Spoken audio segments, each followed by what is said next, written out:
Hi guys, and welcome to yet another Dash Devcast.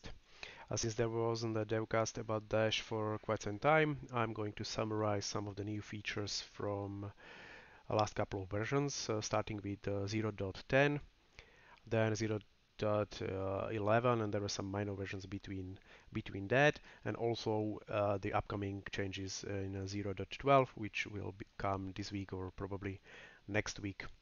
So let's jump right into it. Uh, so I have a Unity, even though I am still using Unity 2019, it's just for just keeping the back compatibility. But we in Pixploitation currently switch to Unity 2 or are switching to Unity 2021, and that's why I'm testing Dash for 2019, 2020, and 21 as well. And there were some changes for 2021, especially with namespace changes. Some stuff was changed from experimental to standard, mostly the prefab stuff on Unity side. Then there were some packages added that use ncalc, which I'm also using in Dash, but I'm using my own version, so I needed to switch the namespace for the ncalc to dash.ncalc, so it doesn't like collide with the one Unity is using. I'm not sure which one is or what the reason they are using it, so I'm just going around that. And most of the new stuff that changed or was updated in the background is about the subgraphs, because I want to get subgraphs or subgraph nodes outside of the preview, which is still in the preview in 0.12, but there was a lot of things fixed and changed to for subgraphs to work correctly, and so you can reuse them. So let's start with some of the new stuff. Uh, One of them is a support node called connector. A lot of you may know it from blueprints, and it's for graph organization, and it's a simple node. It's basically a connector. That's why it's called. It's very similar to how Blueprint does it. Even the even the area to drag it is the same. You can have multiple connectors and so on. So that's for graph organization. Another thing that's for graph organization was or is arrange nodes. If you have different nodes, uh, and so on, it will try to arrange it. It will also check for loops and so on, so it doesn't like go into infinite stack, but it will try to organize the nodes in this manner from the selected node onwards. So if you just want to organize like this part, you just select this node. So it goes from the node you selected and set the organize nodes, and it will start from that. There is also change in listeners. You can now, because if I run this is basically a test mono behavior that adds a listener test on a custom event test. So that's why this graph looks like this. If I run it, you will see that there are like two tests fired, obviously because we are firing two of them, but in a lot of scenarios you just need add listener once. So this is a functionality that was added to all the add listener methods on the dash core, on the dash controller, as well on the dash graph. So if I add it like this, it will obviously fire only once, and then it will get removed from listening. So only the first node is firing it. There were also a lot of changes on the AOT and uh, how Dash tries to work with AOT. For example, in AOT, you can, if you add explicit types, there was the ability to add explicit type, but Let's just try one. Let's go the parameter, for example. And you can add this explicit type that has generics, but as well as you know, the L2CPP will not inflate the type, and unless you use it in your code in some kind of inflated version, it will not get uh, it will not get generated for the final build. So if you want to add generic types explicitly, you can now inflate them. So I can just inflate this type to, let's say, string or something, or it doesn't really matter, something like this. So, and you can now add more dash parameter types or any generics if you want to. So that's really handy. If you want to, for some reason you don't have that inflated types in your code base, but you still need them. Additionally now, as I said, there is a lot of focus on subgraphs, so you can even generate subgraphs from selected nodes. Now you have this subgraph, and you can also unpack it back. You can have complex graphs like, or it should work with any type of nodes.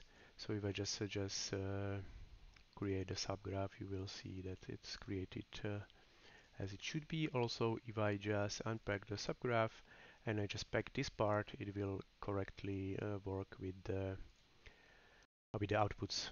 So it will generate outputs for these two, which just then connects to the debug. And also now in the subgraphs, if I change the name of this input to something like test or anything, you now see these inputs and outputs on your subgraph node. So also for the outputs, obviously. So it's way more readable.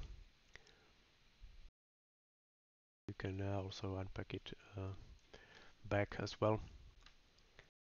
There were also fixes for just keeping the inputs and outputs unique. So now there were some issues with, especially if you duplicated stuff across multiple graphs. Sometimes Dash didn't really check for uniqueness of the names of the inputs. So now all these issues should be fixed. Additionally, now you can, if you have some kind of subgraphs like I have here, for example, these two, or I should have some. Okay, I have this subgraph, like it's empty subgraph. It's not really matter. I call them test functions.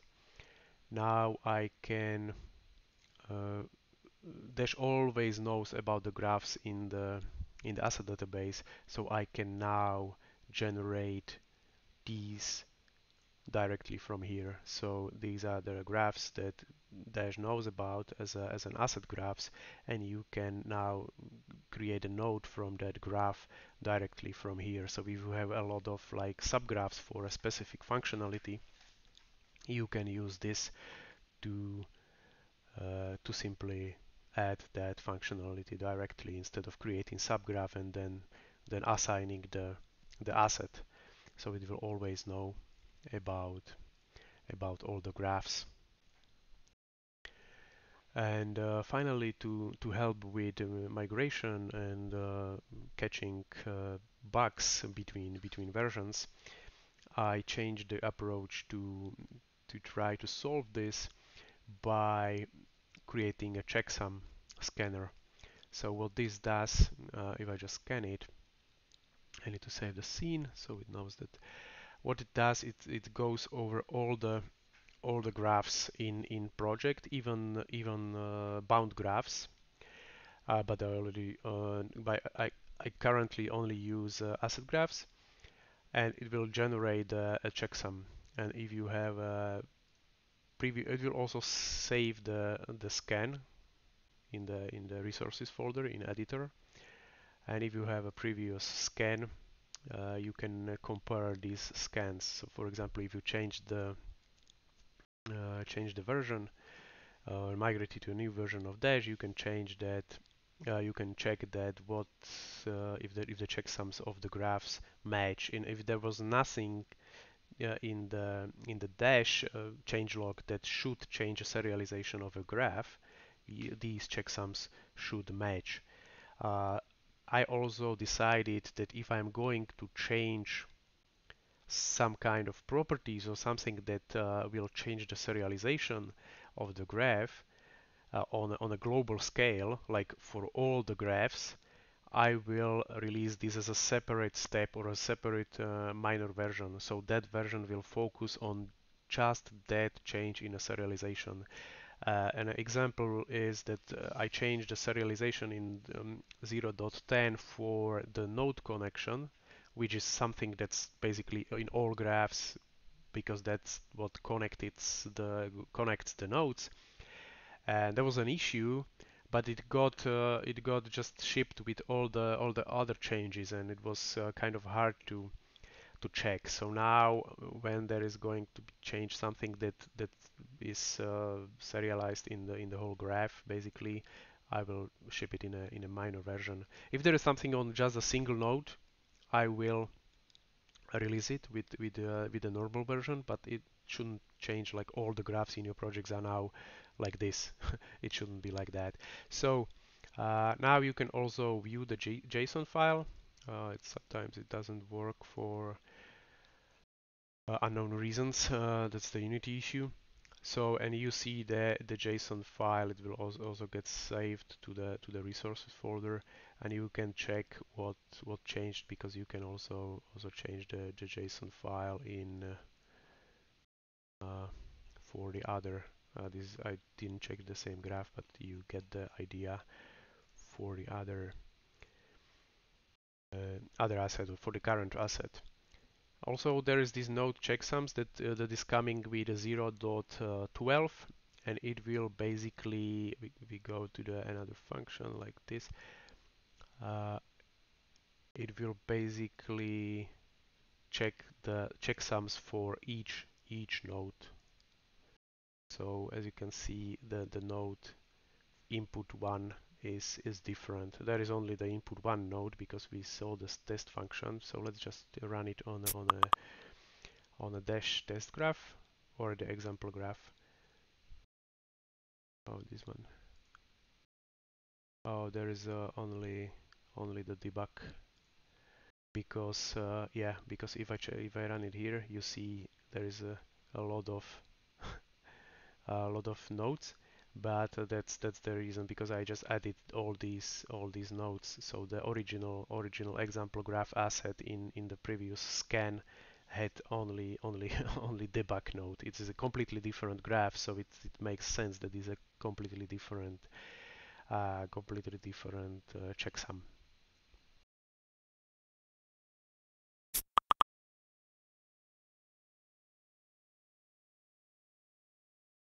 This as well. Okay, so this is something I'm focusing on. It's still preview, even though I didn't mark it, because I'm playing with different checksums, different like approaches, how to save the assets, where to check, how to catch the most relevant issues that happened in previously.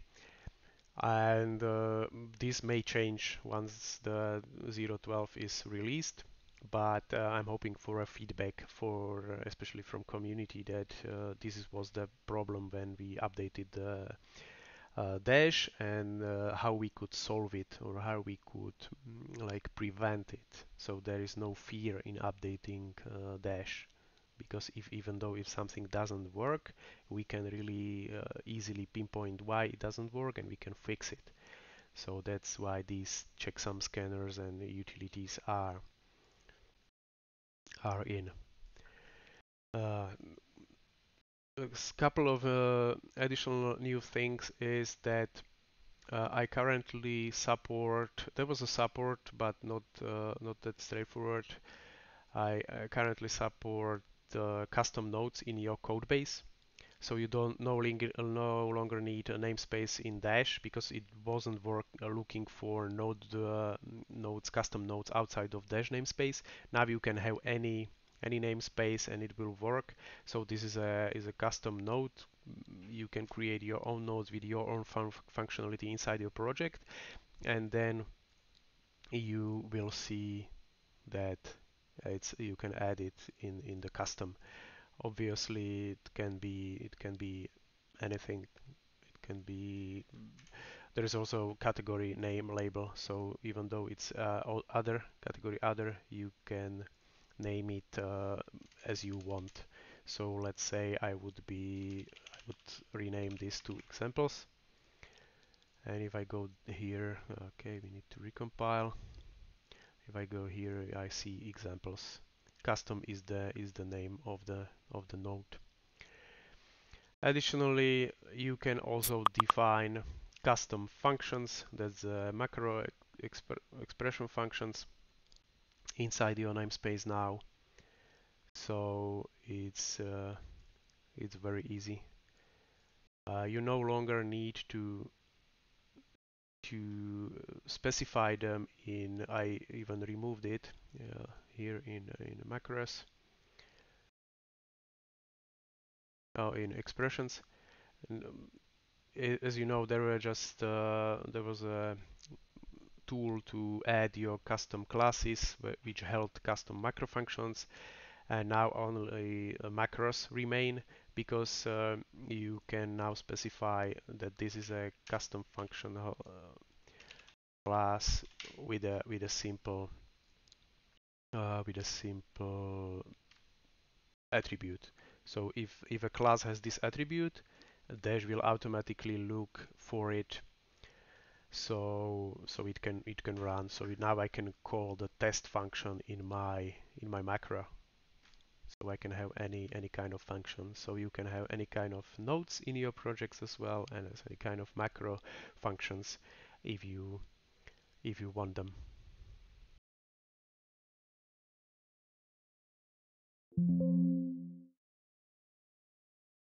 Also, one latest feature I'm working, and it will be added into, and it's a huge thing, into the Dash 0.12, is support for exposed properties.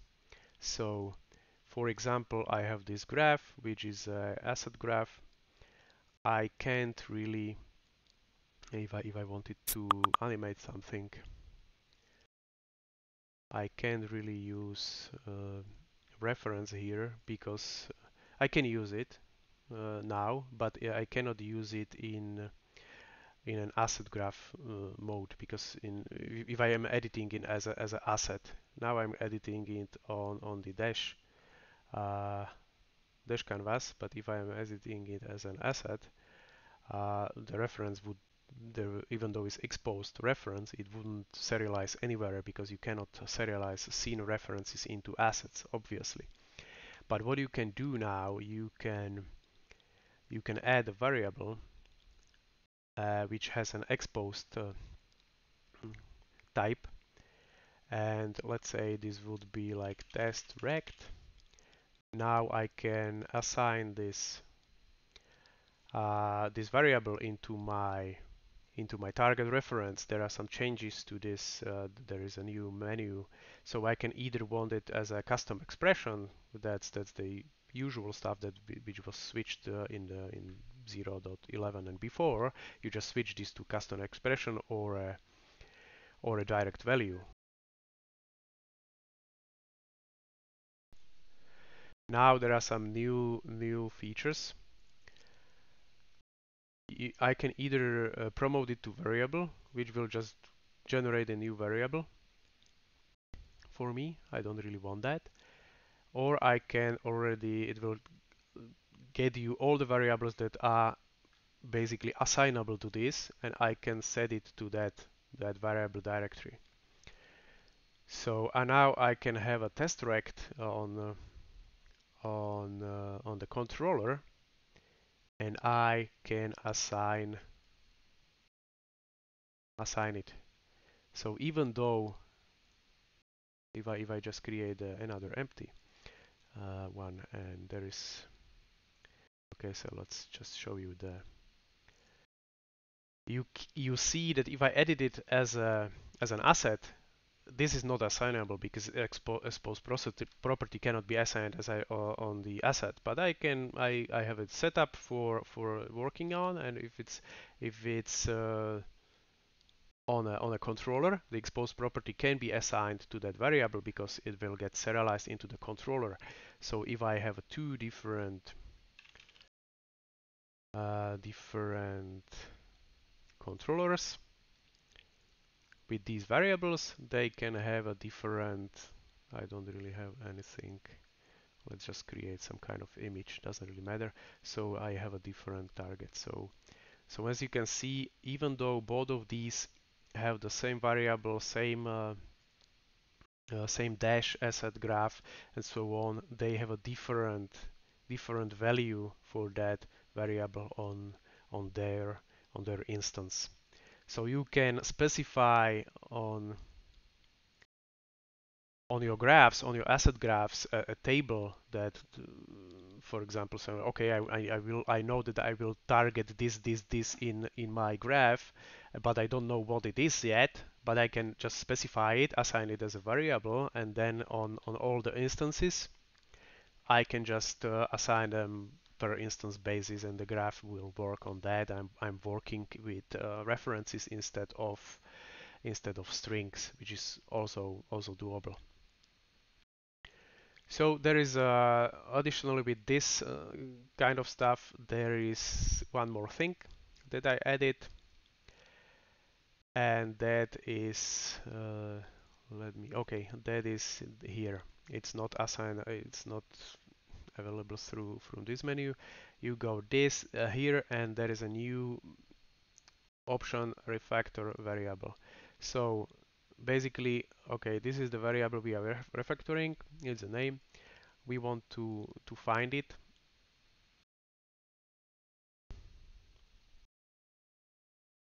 Okay, I just had to fix something because I still had it work in progress. So let's go back to the refactoring.